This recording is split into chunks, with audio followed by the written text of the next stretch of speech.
నాటకం చూడాల్సి వస్తే ముందు వరుసలో కూర్చుంటాం. అదే సినిమా చూడాల్సి వస్తే వెనుక వరుసలో కూర్చుంటాం. ముందు వెనుక అన్నవి సాపేక్షం. సబ్బును తయారు చేయాలంటే ఆయిల్ కావాలి.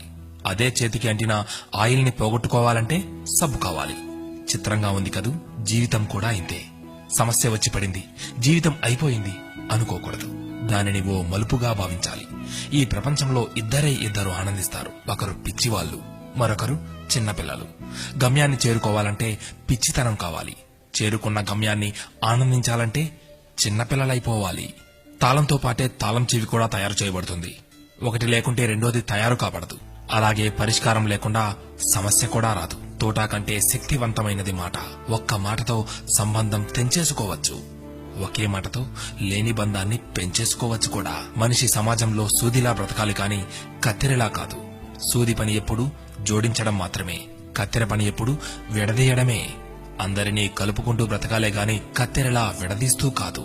నిజాన్ని మార్చే శక్తి ఈ ప్రపంచంలో ఎవ్వరికీ లేదు. కానీ ప్రపంచాన్ని మార్చే శక్తి ఒక్క నిజానికి ఉంది. నీవు సంతోషంగా ఉన్నావంటే నీకు సమస్యల్లేవని కాదు, వాటిని ఎదుర్కోగల శక్తి, ధైర్యం నీకున్నాయని అర్థం. స్నేహితుడిని నీ దుఃఖ సమయంలోనూ, యోధుడిని యుద్ధంలోనూ, భార్యను పేదరికంలోనూ, గొప్ప వ్యక్తిని అతని వినయంలోనూ పరీక్షించాలి. చేసిన తప్పుకు క్షమాపణ అడిగిన వాడు ధైర్యవంతుడు. ఎదుటి వారి తప్పును క్షమించగలిగిన వాడు బలవంతుడు.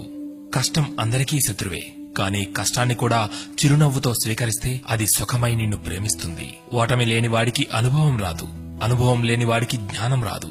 గెలిచినప్పుడు గెలుపును స్వీకరించు, ఓడినప్పుడు పాఠాన్ని స్వీకరించు. ఓడిపోయి విశ్రాంతి తీసుకుంటున్నప్పుడు ఆ ఓటమి నేర్పిన పాఠాన్ని చదువుకో. నీవే గెలుస్తావు. ఎవరికైనా ఉండేది రోజుకు 24 గంటలు మాత్రమే.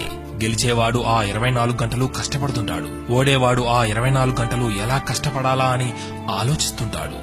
అంతే తేడా.